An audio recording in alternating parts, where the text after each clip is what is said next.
2021년 4월 한 언론에서 충격적인 사건을 보도합니다. 대학 교수가 동료 교수를 성폭행했다는 내용이었는데요. 대학교는 사건을 제대로 조사하기는커녕 은폐하려고 했다는 주장에 많은 이들이 공분했습니다. 이후 피해자인 50대 여교수는 자신의 실명까지 공개하며 청와대 국민청원까지 올렸는데요. 순식간에 20만 명을 돌파하며 많은 언론에서 이 사건을 다뤘습니다. 하지만 성폭행 가해자로 지목된 교수는 그런 일 없었다, 허위 사실이다라며 억울함을 호소했는데요. 과연 이 사건 어떤 결말을 맞았을까요?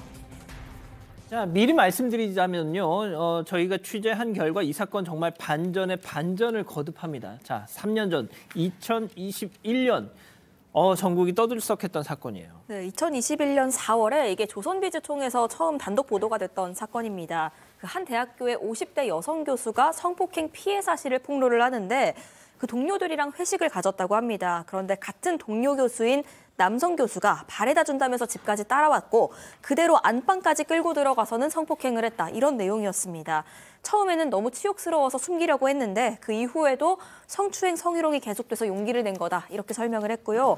또 이 피해 주장한 교수에 따르면 대학 측에도 이미 이 사실을 알리고 도움을 요청을 했는데 이 대학에서 시끄럽게 하려면 나가라면서 묵살당했다. 이렇게 주장을 하기도 했습니다. 아, 오히려 피해를 주장하는 여교수한테 시끄럽게 하지 말고 나가라. 자, 여교수 입장에서는 정말 기가 막혔을 텐데 그러다 보니까 당시 2021년이었으니까 청와대 당시 국민청원까지 올렸었어요. 국민청원에 모 대학교가 강간을 덮으려 합니다라는 제목으로 국민청원을 올리면서 자기 실명하고요, 대학교 이름까지 다 공개를 했습니다. 그러면서 자기 실명만 공개한 게 아니라 사실 성폭력 피해자가 자신의 실명을 공개한다는 거 쉬운 일이 아니잖아요. 근데 자기 실명뿐만 아니라 자신을 강간했다, 성폭행했다고 생각한 그 교수 실명도 공개를 했고 앞서서 이 대학교에서 사건을 은폐하려 한다고 주장을 했지 않습니까? 예. 그 은폐하려고 했다라는 센터장을 맡고 있는 교수의 실명까지도 공개를 해버렸어요. 그러면서 이거 내가 실명으로 공개한 이유가 허위사실이라고 생각되면 나를 고소하라. 이렇게 또 태도를 자신 있게 보였던 겁니다. 자, 이 청와대 청원으로 난리가 나고서요. 곧바로 그 여교수와 지상파 방송국과의 인터뷰가 또 나왔었어요, 그때. 네, 그렇죠. 엄청나게 단호하고 엄청나게 강경한 입장이죠. 게다가 음성 변조도 하지 않고 지상파 방송국과 인터뷰를 했습니다. 내용은 내가 교수인데도 불구하고 이런 얘기를 얘기했을 때 별것 아니라는 생각처럼 그렇게 대처하더라. 만약에 학생이 내가 겪은 일을 당했다면 학교에다 신고를 하거나 절차를 밟을 때 정말 힘들겠다라는 생각이 들었다고 했어요. 그러면서 우리가 처해 있는 문제를 조금 더 바람직한 방향으로 옮겨갈 수 있도록 하는데 다들 동참을 해주실 거다라고 생각을 한다라고 입장을 밝혔어요. 그때 그 지목된 남성 교수, 강간 혐의로 남성 그 교수는 바래다 준 것은 사실이지만 성폭행한 적은 없다라고 혐의를 부인했었습니다. 자, 성폭력 피해자가 본인의 실명, 본인의 이 육성을 공개하면서 심지어 인터뷰까지 했을 정도면 얼마나 억울하셨으면 그랬겠습니까? 자, 그런데 이 사건 놀라운 반전이 기다리고 있었습니다. 체크포인트 짚어보죠. 그런 거 없다. 자, 박 변호사님, 불기소 처분. 자, 성폭행 사건에서 불기소하기가 쉽지가 않은데 검찰에서는 불기소를 합니다.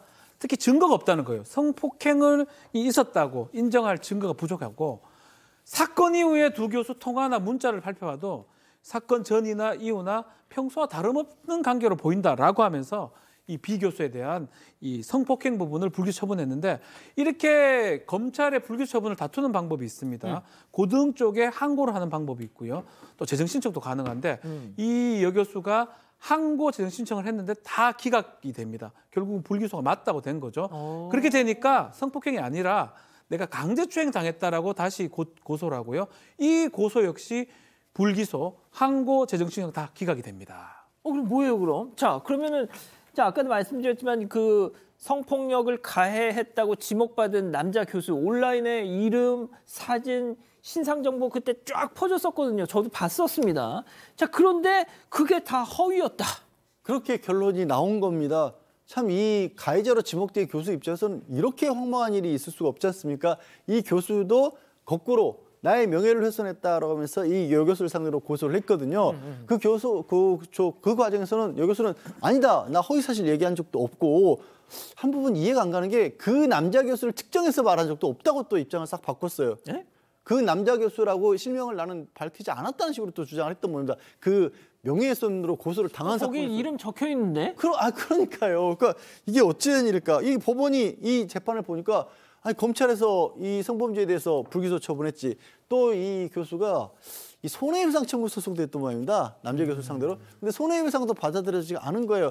그러니 이건 사실 다 새롭게 들여다볼 필요도 없었던 거 아니겠습니까? 이거 다 여교수의 허위사실 유포로 인해서 이 남자 교수의 명예를 훼손했다라고 판단을 해서 징역 8개월, 다만 초범이라는 점을 감안해서 집행유예 2년으로 선고를 했습니다. 자, 여기서 제일 궁금한 거. 이 성폭력 피해를 호소했던 이 여교수 도대체 왜 생사람을 잡았던 것인가? 네, 사실 그거 지금 아직도 알 수가 없는 거죠. 왜 그렇게 했는지. 그때 대학 내부에서 사건 조사를 맡았던 센터장에 따르면 이 여자 교수가 그 전에는 또 뭐라고 그랬냐면 다른 여자 교수가 나를 성희롱했다라는 얘기를 했다라는 거예요. 이번에는 남자 교수가 나를 강간했다라고 얘기했다가 강제추행했다고 얘기했다가 이렇게 변했지만 그 전에는 또 같은 학교의 여자 교수가 나를 성희롱했다라는 얘기를 했다고 합니다. 그래서 뭐 이런 식으로 사실 이제 거짓말을 한 거죠. 결국에는 지금 이제 실형이 나왔으니까요.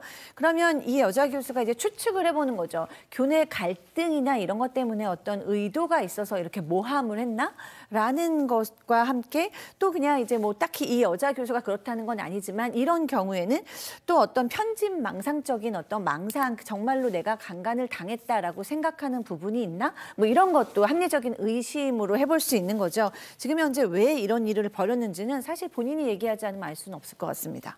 자, 그런데 이 해당 여교수는 아직도 나 성폭행 당한 거 맞다 이렇게 계속 주장을 한다면서요. 실제로 형사 절차에서 이 성범죄 같은 경우는 뭐 사실 피해자 주장이 가장 중요하고요. 불기소하기가 쉽지가 않습니다. 그럼에도 불기소 명예훼손 같다면 어느 정도 이제 증거라든지 이런 부분들이 인정이 된다고 봐야 되는데 또 다른 반전이 좀 있습니다.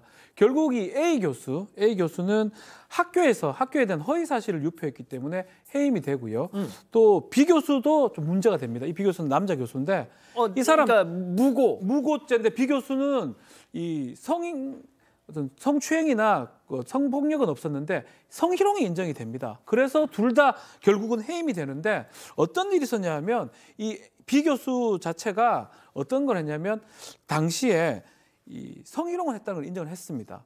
결국은 그 성폭행은 안 했지만 희롱을 폭행이나 했다. 강제추행은 한 적은 없지만 성희롱을 했는데 그 뭐 내용은 뭐냐면 뭐 예컨대 다른 얘기도 했다는 거고 회식 마치고 가면서 계속 오라고 전화했다는 부분, 어디냐고 끊임없이 전화했던 부분 이런 것들이 좀 인정이 된 것 같아요. 그러다 보니까 결과론적으로는 민사에서도 700만 원 이제 배상 승소를 받아냈고요. 이 두 사람 교수 다 대학에서는 해임 처분을 받게 되고 성폭행은 아니지만 성희롱 부분은 인정이 됐고 또 명예훼손 부분이 또 인정이 돼서 여교수조차도 이 해임이 된 겁니다. 둘 다 뭐 시참말로 잘렸네요. 허허. 이 사건의 진실을 추적하고 싶으십니까? 그렇다면 사반 채널을 구독해 주세요. 지금까지 이자연 기자였습니다.